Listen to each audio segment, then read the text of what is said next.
bir koruyucu ekipman eksikliği var mı? Daha önce bu konuyla ilgili orman işçilerinden bir ses yükselmişti. Bizim de gördüğümüz üstlerinde bir tişört ve bir pantolonla.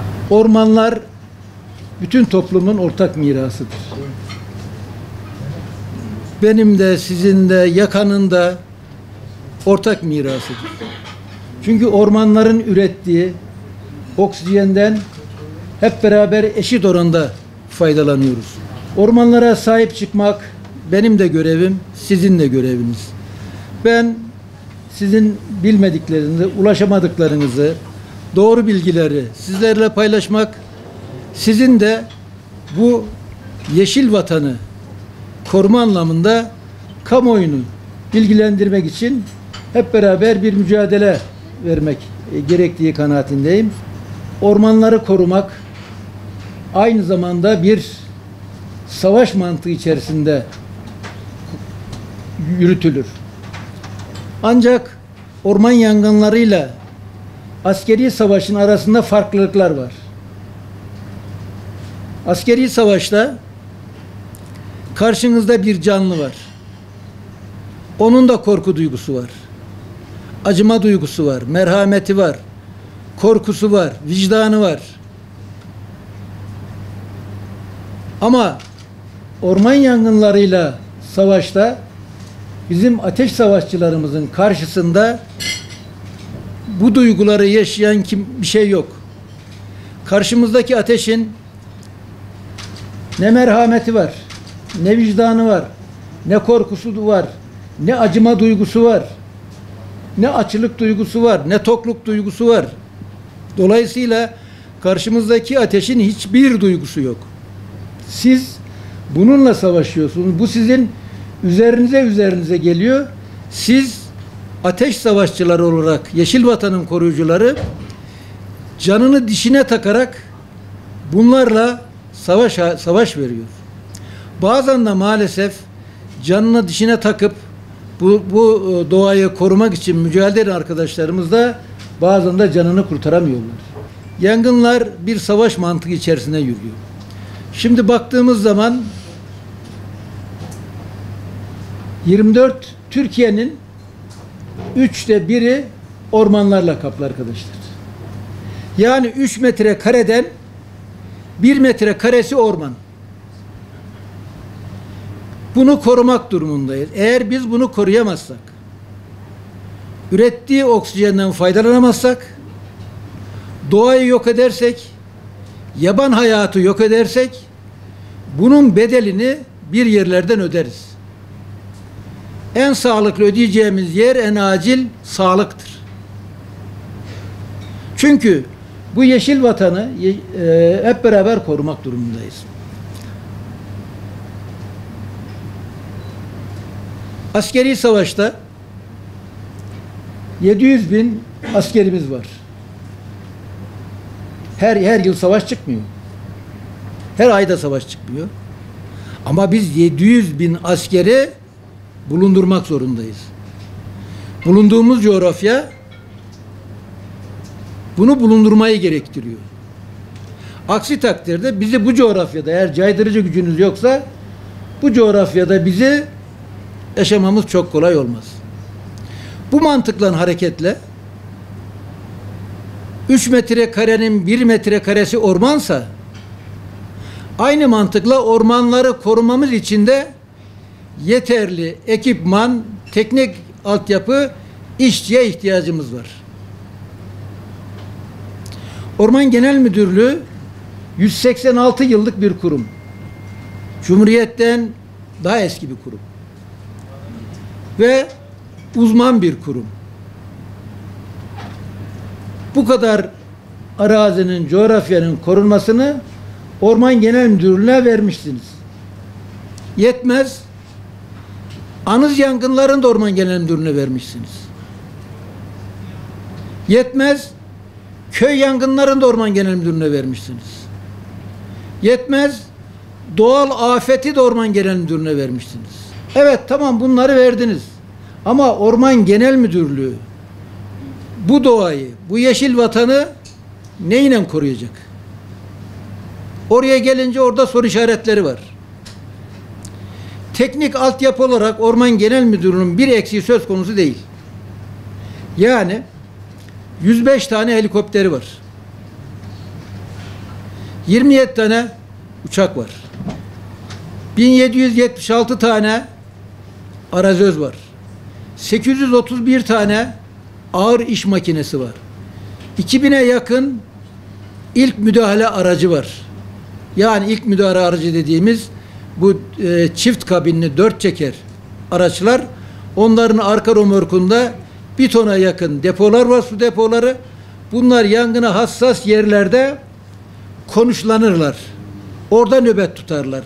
Yani ilk ihbarı aldığı an hangi araç o ihbar yerine yakınsa öncelikle arkadan arazöz ekibi gelinceye kadar onlar gider. Önce ekip, çünkü onlar kurtarabiliyorsa arkadaki ekibe der ki biz söndürdük, dönün. Eğer kurtaramıyorsa artık arkadaki ekip devam eder, gelir. Şimdi burada aşağı yukarı 1700'ün üzerinde gözetleme kulemiz vardı bizim. Ayrıca termal kameralar var. Ayrıca 14 tane dünyada 2. sırada olduğumuz ifade ediliyor. SİHA'lar var.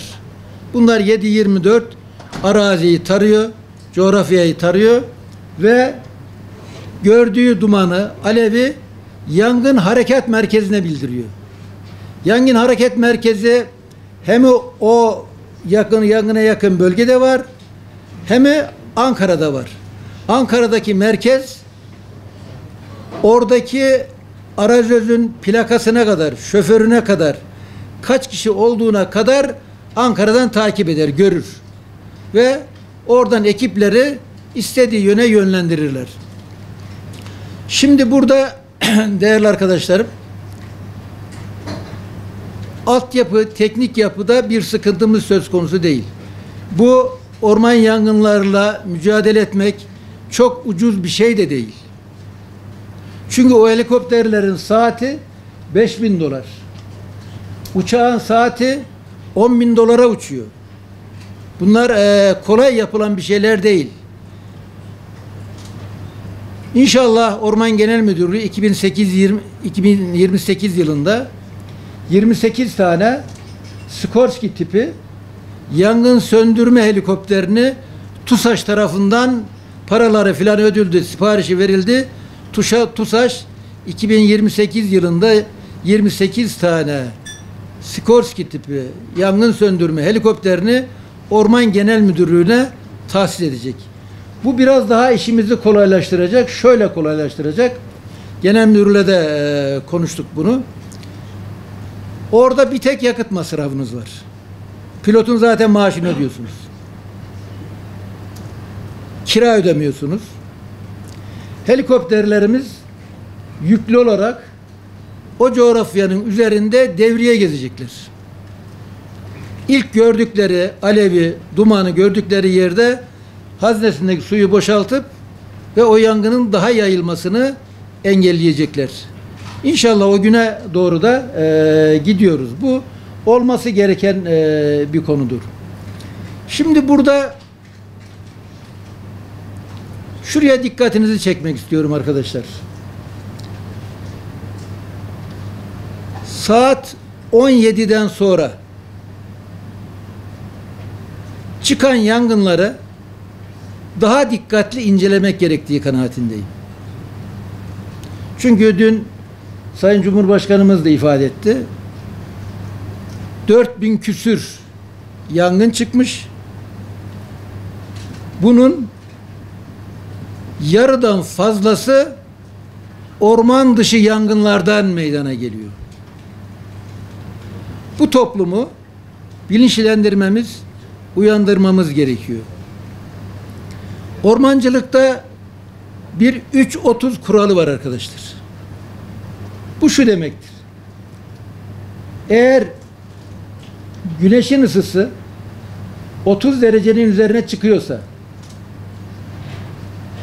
nem %30'un altına düşüyorsa, rüzgarın hızı da 30 kilometrenin üzerine çıkıyorsa, o artık bizim için bir felaket senaryosudur.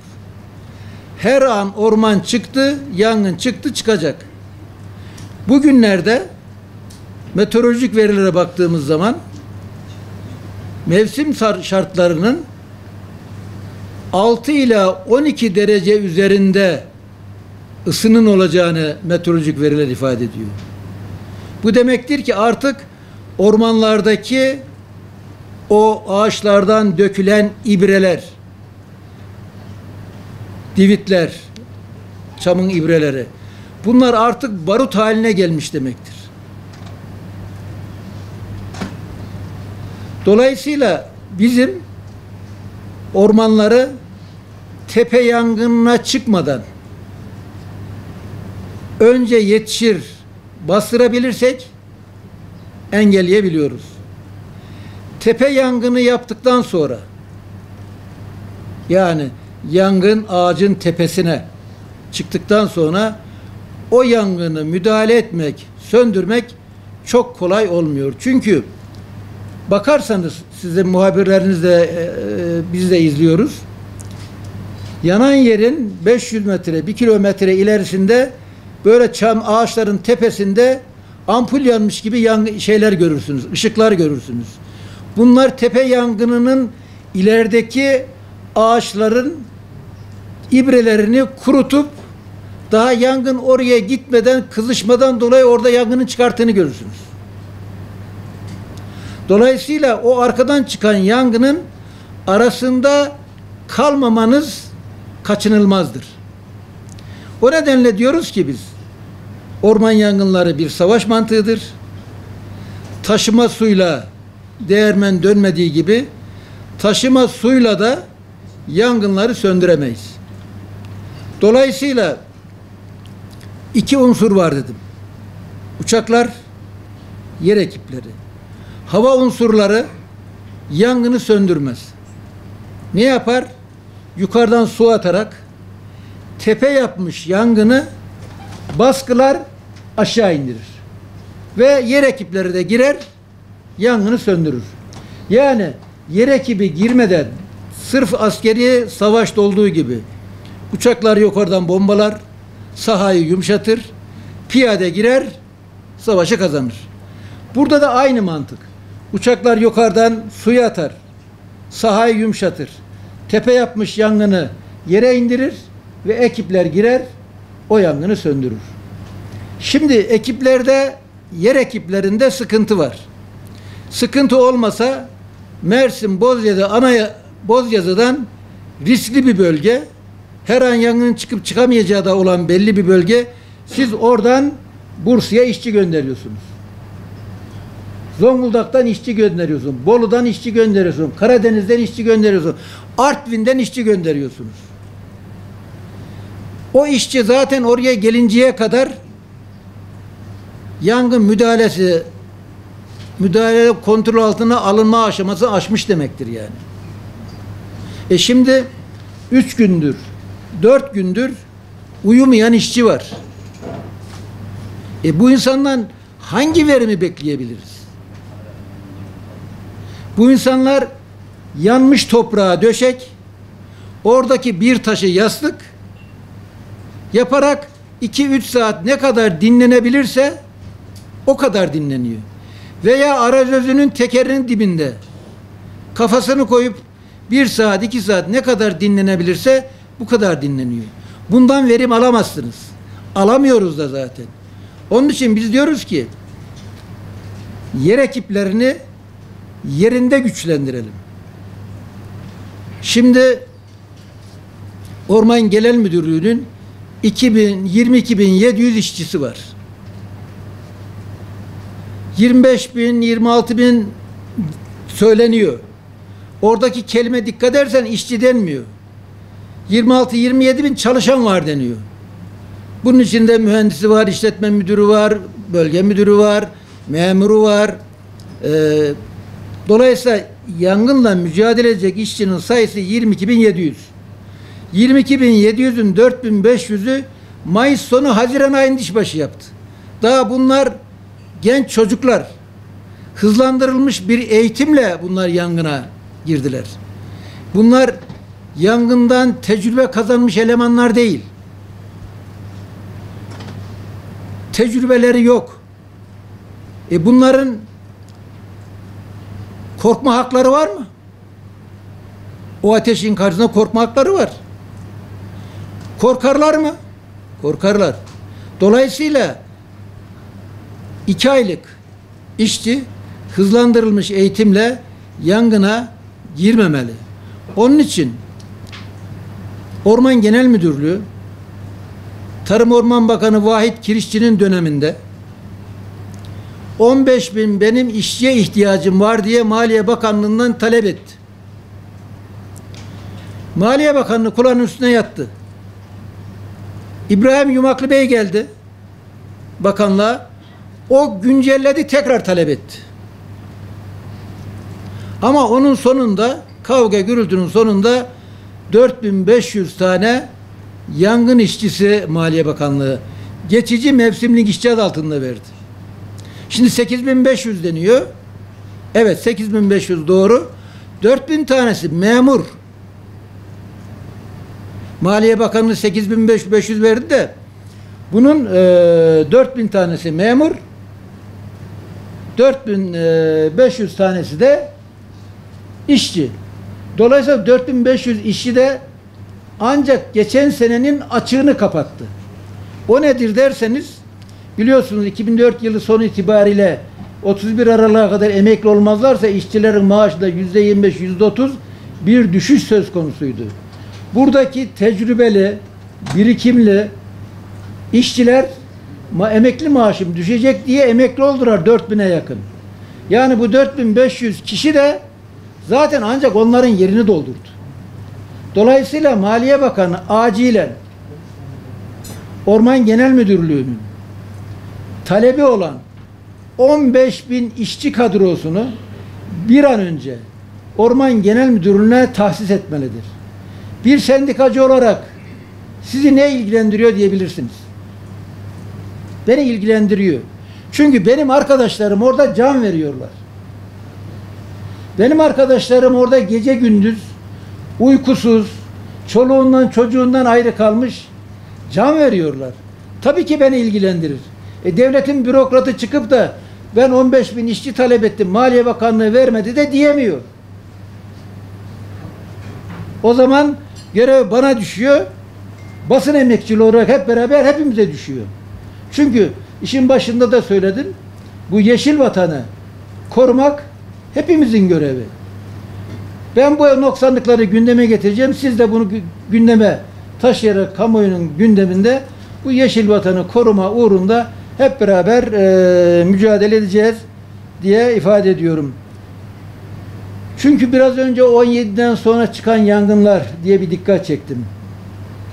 Niye dikkat çektim? 17'den sonra çıkan yangınlardan helikopterlerin müdahale edeceği en fazla 2-2,5 saat. Gece helikopterler müdahale edemiyor. Bu şu demektir. Helikopterlerin müdahale edemediği bir yerde tepe yangını gece boyu hızlanır. O nedenle 17'den sonra çıkan yangınların iyi araştırılıp dikkat edilmesi gerekir. Bir kundaklama söz konusu mu değil mi diye. Çünkü burada 38 kişi tutuklanmış bugüne kadar. Dolayısıyla bunların da iyi incelenmesi gerektiği kanaatindeyim değerli arkadaşlarım. Son günlerin konusu arkadaşlarımız can çalışırken kamuda çalışan 600.000 kişi toplu iş sözleşmesi bekliyor. Türkiye ısınıyor. Dün Türk İş Başkanı'nı izledim. Cuma'dan itibaren başlayarak önümüzde hafta içerisinde 5-6 iş yeri greve çıkıyor. Biz Öz Orman İş Sendikası olarak da 15-20 gün içerisinde sürelerimiz tamamlanıyor. Muhtemelen 15-20 güne kadar bitmezse biz de grev kararı almak durumundayız. Çünkü bu yangınların ortasında grev kararı alınır mı diye bir soru akla gelebilir. Çözüm orada görüyor. Çünkü siz grev kararı almazsanız yetkiniz düşüyor. Sıfırdan tekrar başlamanız gerekiyor. Dönüp üyenize ne diyeceksiniz? Yani siz bu kadar müzakerenin sonunda anlaşamadınız. Akabinde grev yetkinizi de düşürdünüz. Tekrar yetkilenip tekrar müzakere başladığınız zaman üyenin yüzüne hangi yüzle bakacaksınız? Dolayısıyla bu anlamda toplu iş sözleşmesi pazarlık masasında acilen bitirilmeli. Çünkü dediğim gibi saha sıkıştı, grevler başlayacak. Grev hiçbir zaman amaç değildir. Grev bir sonuçtur. Ama ilgililer greve zorlarlarsa da o grevde aslanlar gibi yapılır. Biz istiyoruz ki bu ülkemiz işçisiyle, memuruyla, işvereniyle, işveren sendikasıyla bir gerilim yaşamadan hak eden emekçinin hakkı teslim edilsin diyoruz. Ve Sayın 17'sinde mi 14'ün tam hatırlamıyorum tarihini. Sayın Bakan televizyonlara çıktı. Dedi ki birinci 6 ay için %24, ikinci 6 ay için 3. ve 4. 6 aylar içerisinde gerçekleşen enflasyon oranında zam yapacağız dedi. Temininde güçlük çekilen, riskli olan teknik işçilere de, bunların içerisinde yangınla mücadele işçileri var, savunma sanayi işçiler var, bir kısım ağır işçiliklere de ayrıca bunların primlerini %7 artıracağız dedi. Mart sözleşmesiyle Ocak sözleşmesinin arasındaki 6 aylık dönemlerde bir kayıp vardı, 3.68'lik. Onları da karşılayacağız dendi. Artık toplu iş sözleşmesi Ramazan Ağar'ın Türk İş Genel Başkan Yardımcısı ve aynı zamanda kamu çerçeve protokol heyetinin müzakerecisi olarak belli bir noktaya geldiklerini ifade etti. Biz devletin bakanına güvenmeyeceksek kime güveneceğiz diye de bir serzenişte bulundu. Bu itibarla biz de buradan sesleniyoruz. Diyoruz ki Sayın Bakanım, televizyona çıkıp açıkladığınız rakamın arkasında durun. Dolayısıyla bir an önce tarafları toplu iş sözleşmesi müzakere masasına çağırın ve kavgasız, gürültüsüz bu toplu iş sözleşmesini pazarlık masasında bitirelim diyorum.